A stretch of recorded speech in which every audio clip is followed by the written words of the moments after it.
Hi friends, இன்றைக்கி வீடியோவில் நம்ம பார்க்க போகிற ரெசிபி என்னென்னு பார்த்தீங்கன்னா அவல், தேங்காய், வேர்க்கடலை இதை வச்சுட்டு ஒரு சத்தான ஈவினிங் ஸ்நாக்ஸ் தாங்க ரெடி பண்ண போகிறேன். வாங்க ஃப்ரெண்ட்ஸ், எப்படி செய்யலான்னு சொல்லிட்டு வீடியோவில் போய் பார்க்கலாம். ஃபஸ்ட்டு இந்த ரெசிபி செய்யறதுக்கு 1 கப் அளவுக்கு வெள்ளை அவல் எடுத்துருக்குறேங்க. அதை நம்ம சேர்த்துட்டு நல்லா வறுத்துக்கலாம். வெள்ளை அவலுக்கு பதிலாக சிவப்பு அவல் எடுத்தாலும் பரவாயில்லைங்க, நம்மளோட விருப்பம்தான். இது ஒரு 4-5 நிமிஷம் போல் மீடியம் ஃப்ளேமில் வச்சுட்டு நல்லா வறுத்து எடுத்துக்கலாங்க. இப்போ இது வேறு ஒரு பிளேட்டுக்கு மாற்றிக்கலாம். இப்போ இது கூடவே 1 கப் அளவுக்கு துருவின தேங்காய் எடுத்துருக்குறாங்க. அதையும் ஈரப்பதம் போகிற அளவுக்கு நம்ம வறுத்துக்கலாம். 4-5 நிமிஷம் போல் லோ ஃப்ளேமில் வச்சுட்டு இதையும் நல்லா வறுத்து எடுத்துக்கலாங்க.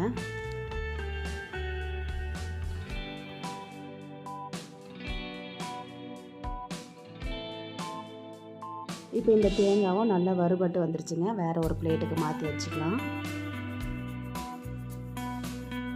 இப்போது இந்த அவலையும் தேங்காவையும் வறுத்து வச்சுருக்கிறத ஆற வச்சுட்டு ஒரு மிக்ஸி ஜாரில் நம்ம மாற்றிக்கலாங்க.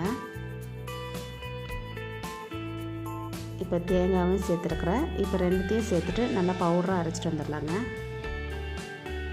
பாருங்கள், இந்த மாதிரி பவுடராக அரைச்சி வச்சுருக்கிறேன். இது வேறு ஒரு பிளேட்டுக்கு நம்ம மாற்றிக்கலாங்க. இப்போது அதே மிக்ஸி ஜாரில் 1 கப் அளவுக்கு வேர்க்கடலை எடுத்துருக்குறாங்க. இதையும் பவுடராக அரைச்சிட்டு வந்துடலாங்க. ஏற்கனவே எடுத்து வச்ச பவுடரோட இதையும் சேர்த்துக்கலாங்க.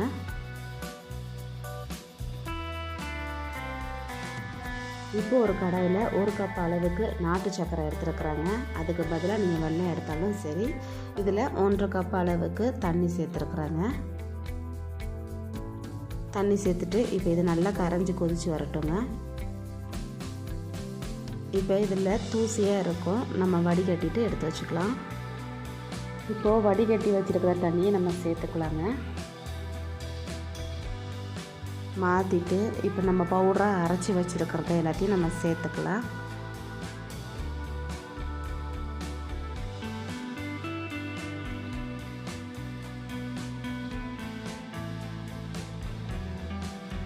கட்டிகள் எதுவுமே இல்லாத அளவுக்கு நல்லா மிக்ஸ் பண்ணி விட்டுருலாங்க. இப்போ ஸ்டவ்வை லோ ஃப்ளேமில் வச்சுட்டு இது நல்லா சுருண்டு வர அளவுக்கு வேக வச்சு எடுத்துக்கலாங்க.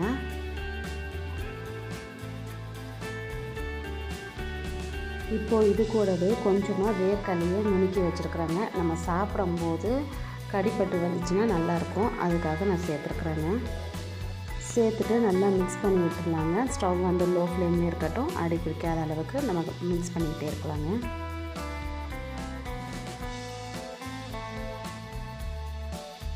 இது நல்லா மிக்ஸ் பண்ணதுக்கப்புறமா ஒரு 4-5 போல் ஏலக்காவை நல்லா இடித்து தூளாக்கியிருக்கிற அதையும் சேர்த்துட்டு நல்லா ஒரு தடவை மிக்ஸ் பண்ணி விட்டுக்கலாங்க.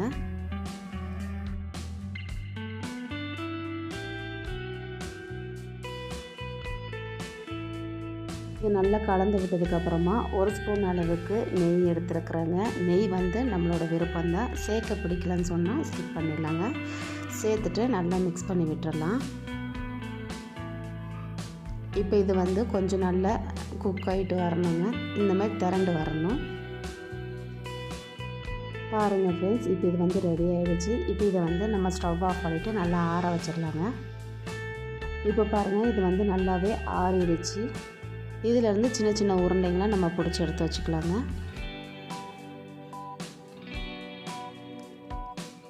பாருங்கள், நான் இந்த மாதிரி உருண்டை பிடிச்சி வச்சுருக்கிறேன். இதே மாதிரியே இருக்கிற எல்லாத்துலேயுமே நம்ம உருண்டை பிடிச்சி வச்சுக்கலாங்க. அவ்வளோதாங்க, ரொம்பவே ஈஸியான ஹெல்த்தியான ஒரு ஸ்நாக்ஸ் ரெடி பண்ணிடுச்சு. இந்த வீடியோ உங்களுக்கு பிடிச்சிருந்துச்சுன்னா லைக் பண்ணிக்கோங்க. மறக்காமல் நம்ம சேனலை சப்ஸ்கிரைப் பண்ணிக்கோங்க ஃப்ரெண்ட்ஸ். பக்கத்தில் இருக்க பெல் ஐக்கனையும் கிளிக் பண்ணிக்கோங்க. Okay friends, tata bye bye. Hi friends, இன்றைக்கி வீடியோவில் நம்ம பார்க்க போகிற ரெசிபி என்னென்னு பார்த்தீங்கன்னா 1 கப் தேங்காய் துருவல் இருந்தாலே போதுங்க, ஈவினிங் ஸ்நாக்ஸ் ரெடி பண்ணிடலாம். வாங்க ஃப்ரெண்ட்ஸ், எப்படி செய்யலான்னு சொல்லிட்டு வீடியோவில் போய் பார்க்கலாம். ஃபஸ்ட்டு வந்து 1/2 கப் அளவுக்கு நாட்டு சர்க்கரை எடுத்துருக்குறாங்க. அது ஒரு கிண்ணத்துக்கு மாற்றிட்டு 1/4 கப் அளவுக்கு தண்ணி சேர்த்துட்டு இப்போ இந்த நாட்டு சர்க்கரையை நல்லா கொதிக்க விட்டுறலாங்க. இது கொதித்து நல்லா கரைஞ்சி வரட்டும். இப்போ பாருங்கள், இது நல்லாவே கொதித்து வந்துருக்குது. இப்போ இது வந்து ஸ்டவ் ஆஃப் பண்ணிவிட்டு ஓரமாக எடுத்து வச்சிடலாங்க. இப்போ ஒரு கடாயில் 15 அளவுக்கு முந்திரி பருப்பு எடுத்துருக்குறாங்க, அது சேர்த்துக்கலாம். கூடவே 15 போலவே பாதாம் பருப்பு எடுத்துருக்குறாங்க, அதையும் நம்ம சேர்த்துக்கலாங்க. கூடவே ஏலக்காய் ஒரு 5 எடுத்துருக்குறாங்க, அது கூடவே 1/4 கப் அளவுக்கு வேர்க்கடலை எடுத்துருக்குறாங்க, அதையும் சேர்த்துட்டு நல்லா வறுத்துக்கலாம். வேர்க்கடலை வந்து பச்சை கடலையாக இருந்தாலும் பரவாயில்ல, இல்லைனா வறுத்த வேர்க்கடலையாக இருந்தாலும் பரவாயில்லைங்க, நம்மளோட விருப்பம்தான். ஸ்டவ்வை வந்து லோ ஃப்ளேமில் வச்சுட்டு நல்லா வறுத்து எடுத்துக்கலாங்க. ஒரு 5 மினிட்ஸ் போல் நல்லா வறுபட்டு வந்தாலே கரெக்டாக இருக்கும்.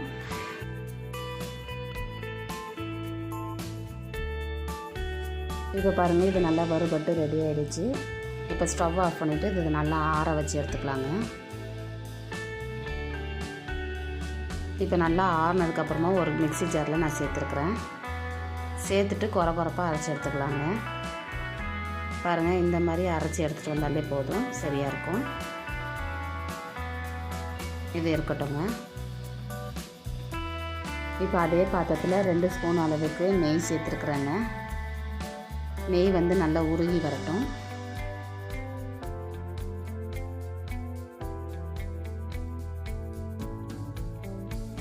இப்போ நெய் நல்லா உருகினதுக்கப்புறமா 1/2 கப் அளவுக்கு தேங்காய் துருவல் எடுத்து வச்சுருக்குறாங்க, அதை நம்ம சேர்த்துக்கலாம். சேர்த்துட்டு ஒரு தடவை நல்லா மிக்ஸ் பண்ணி விட்டுக்கலாங்க. தேங்காய் பூ வந்து அதிக நேரம் வறுபடணும்னு அவசியம் இல்லை, ஒரு 2-3 நிமிஷம் போல் வறுபட்டாலே போதுங்க.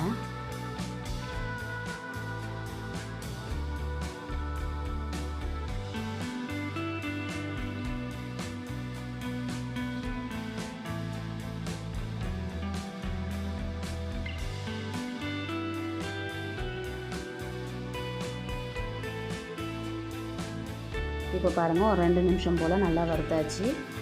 இப்போ வந்து நம்ம ரெடி பண்ணி வச்சுருக்கிற நாட்டு சக்கரை தண்ணி இருக்குல்லங்க, அதை வடிகட்டிட்டு நம்ம சேர்த்துக்கலாம்.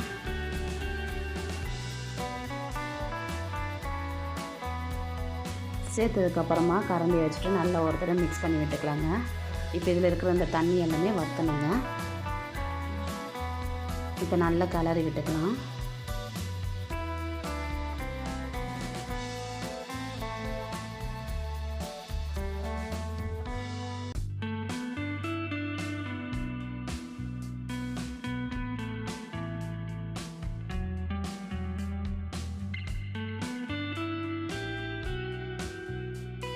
இப்போ இந்த நாட்டு சர்க்கரையோட தண்ணி எல்லாம் நல்லா வற்றினதுக்கப்புறமா இந்த பவுடரை நம்ம சேர்த்துக்கலாங்க, அரைச்சி வச்சுருக்கிறத. இப்போ நம்ம சேர்த்துட்டு நல்ல ஒரு தடவை கலந்து விட்டுக்கலாங்க.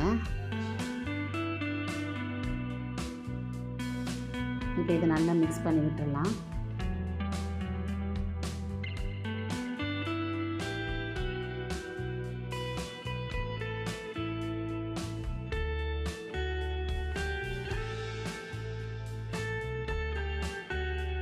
இப்போ பாருங்கள், தண்ணி எதுவும் இல்லாமல் நல்லா ட்ரையாக வந்துடுச்சு. இப்போ இது வந்து நம்ம ஆற வச்சு எடுத்துக்கலாங்க. இப்போ பாருங்கள், இது எல்லாமே நல்லா ஆறிடுச்சு. இப்போ இதுலேருந்து சின்னதாக நம்ம உருண்டை பிடிச்சி எடுத்து வச்சுக்கலாங்க. நம்ம கை சைஸ் அளவுக்கு சின்னதாக எடுத்து உருண்டை பிடிச்சி எடுத்து வச்சுக்கலாம். இப்போ இதே போல் இருக்கிற எல்லாத்தையுமே நம்ம உருண்டை பிடிச்சி எடுத்து வச்சுக்கலாங்க.